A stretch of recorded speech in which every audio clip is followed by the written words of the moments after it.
ATM पति। ATM तो आप लोगों ने बहुत सारे देखे होंगे, पर क्या कभी कोई चलता फिरता एटीएम देखा है? अरे अरे चौंके मत, मैं बात कर रही हूँ अमित दुबे की। यही तो है हमारे चलते फिरते एटीएम। दुबे परिवार ग्वालियर शहर में रहता है। घर में अमित के अलावा उसकी पत्नी सरिता और अमित के माँ बाप रहते हैं। अरे अमित बेटा, आज वो रोशनी के बेटे के पहले जन्मदिन में जाना है, तो सोच रही हूँ उसे तोहफे में 100 रुपए दे दूँ। जरा देना तो। अरे माँ, 100 रुपए में क्या होगा? बच्चे का पहला जन्मदिन है। 501 दो, 501 या फिर 1001 ही दे दो ना आप तो। अरे नहीं नहीं बेटा, 501 ही सही रहेगा। माँ तुम टेंशन मत लिया करो, कमा रहा हूँ ना मैं। भगवान की दया से हमारी दुकान काफी बढ़िया चल रही है, इसलिए तुम पैसों की टेंशन मत लिया करो। पर थोड़ी सेविंग्स भी जरूरी है ना। अरे सरिता, आज खर्चा नहीं करेंगे तो क्या मरने के बाद करेंगे? अरे किसी बात की कभी कंजूसी नहीं करनी चाहिए। कंजूसी और बचत में फर्क होता है जी।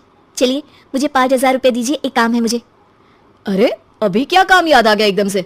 मुझे बता तो, मैं कर दूंगा काम, तुम क्यों तकलीफ लेती हो?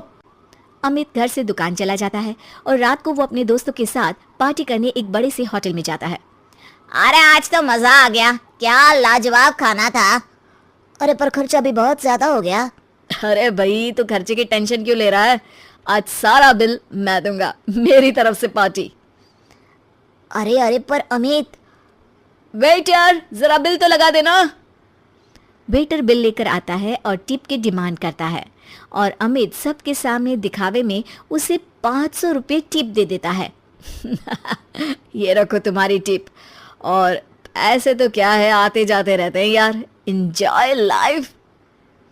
पार्टी के बाद अमित घर आता है और सरिता उससे कहती है, आप पूरी दुनिया में पैसे बांटते फिरते हैं, लेकिन जब मैं मांगती हूँ तो आप कुछ ना कुछ बहाना बना देते हैं। आखिर मेरी भी कुछ ज़रूरतें होती है ना। अरे सरिता, ये कैसी बात कर रही हो तुम? पत्नी हो तुम मेरी, जो मेरा है वो सब तुम्हारा ही तो है। तुम बताओ किस चीज़ की कमी है हमारे घर में? और तुम कौन सा कहीं अकेली जाती हो? मैं तो हमेशा रहता हूँ तुम्हारे साथ।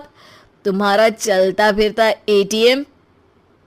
सरिता को मन ही मन में ये बात खटकती है कि अमित उसका ख्याल अच्छे तरीके से नहीं रखता है, बस दुनिया के सामने अपनी शान दिखाता फिरता है। अगले दिन अमित के पिताजी उससे कहते हैं, अमित बेटा, वो गणपति उत्सव में चंदा देना है, 501 रुपये दे दिए हैं, चलेगा ना? अरे पिताजी, आप मेरी बदनामी करवाएंगे क्या? अरे इतने बड़े आयोजन में सिर्फ 501? क्या इज्जत रह जाएगी मेरी कॉलोनी में? लोग क्या सोच रहे होंगे? अभी जाते जाते 5,000 रुपये और दे देता हूँ उन लोगों को। हाँ अच्छा ठीक है बेटा, जैसा तुम ठीक समझो। सरिता, मैं नई कार लेने का सोच रहा हूँ। एक पार्टी का पेमेंट आया है तो उससे कार ले लेते हैं। अरे पर हमारी कार को अभी 2 साल भी नहीं हुए और वापस नहीं। मैं इतने दिनों से स्कूटी मांग रही हूँ, वो अभी तक नहीं दिलाई, और नई कार लेनी है। अरे सरिता, स्कूटी चला के कहाँ जाओगी? इतनी धूप और धूल रहती है बाहर शहर में। सरिता अमित की बातें सुनकर फिर से नाराज हो जाती है और ये सिलसिला कई दिनों तक यूं ही चलता रहता है। एक दिन अचानक अमित की दुकान में आग लग जाती है और अमित टेंशन में घर आकर सबको ये बात बताता है। अरे बेटा, कैसे हुआ ये सब? कितना नुकसान हुआ बेटा?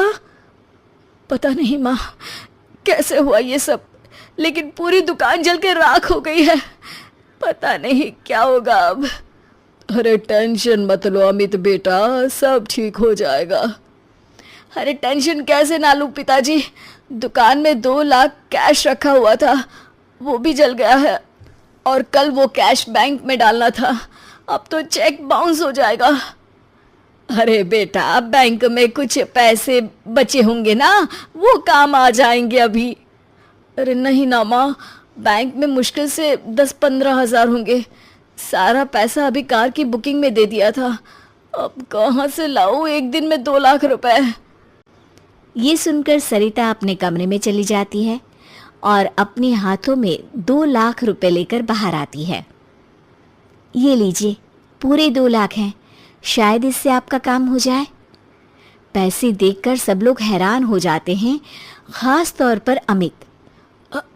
तुम्हारे पास इतने पैसे कहाँ से आए सरिता? आप तो चलते फिरते एटीएम हैं जो सबको पैसा बांटते फिरते थे, लेकिन मैं इतने सालों से सेविंग्स अकाउंट बनाकर धीरे धीरे कुछ पैसे जमा करती थी। वही सारे पैसे हैं ये सब। हमेशा मैं कहती थी कि कुछ पैसे मुझे दीजिए लेकिन आपने तो मेरी एक नहीं सुनी। वाह बहू वाह, अमित हमेशा एटीएम की तरह पैसे बहा देता था, लेकिन तुमने बैंक के लॉकर की तरह पैसे अपने पास जमा करके रखे। शाबाश बहू। सरिता की बातें सुनकर अमित को अपनी गलती का एहसास होता है। सरिता, मैं हमेशा दिखावे के चक्कर में पैसा खर्च कर देता था, लेकिन कभी तुम्हारी ज़रूरत पूरी नहीं की। लेकिन फिर भी तुमने अपनी समझदारी से ये पैसे जमा किए। आज ये पैसे नहीं होते तो पुलिस मुझे जेल में डाल देती। अब से मैं अपने पैसे एटीएम बन के बांटूंगा नहीं, बल्कि सरिता के सेविंग्स अकाउंट में जमा करूंगा। देवता माना जाता है। कमेंट में जय श्री हरि जरूर लिखें।